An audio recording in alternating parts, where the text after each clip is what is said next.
உங்களுக்குள்ளே பரிசுத்த ஆவியானவர் இருப்பாரேயானா, நீங்கள் விசுவாசிகளாகும் பொழுது உங்களுக்குள் ஊற்றப்பட்ட பரிசுத்த ஆவியானவரை நீங்கள் கொண்டிருப்பீர்களானால் அதுவே பெரிய வாக்குத்தத்தம். பிரியமான தேவனுடைய உறவுகளே, மனதார வாழ்த்துகிறேன். ஏசப்பா உங்களோடு இணைந்து இருப்பாராக.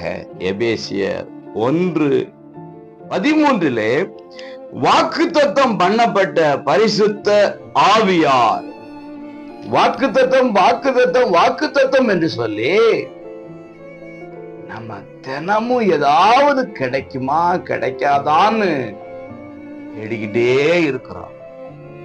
இன்னைக்கு என்னுடைய பிராமிஸ் வேர்டு என்ன அப்படின்னு நினைக்கிறோம். இந்த வருஷம் என்னுடைய வாக்குத்தத்தம் என்ன அப்படின்னு நினைக்கிறோம். எனக்கு தெரிந்ததெல்லாம் வேதமே வாக்குத்தத்தம் தான். இங்கு பக்தன் சொல்றான், பவுலடியார் சொல்லுகிறான், வாக்குத்தத்தம் பண்ணப்பட்ட பரிசுத்த ஆவி. இன்றைக்கு நீங்களும் நானும் பெறக்கூடிய பெரிய வாக்குத்தத்தம் என்ன அப்படின்னா, பரிசுத்த ஆவியானவரை கொண்டிருத்தல் என்கிற வாக்குத்தத்தம். நீங்கள் விசுவாசிகளாகும் பொழுது உங்களுக்குள் ஊற்றப்பட்ட பரிசுத்த ஆவியானவரை நீங்கள் கொண்டிருப்பீர்களானால் அதுவே பெரிய வாக்குத்தத்தம்.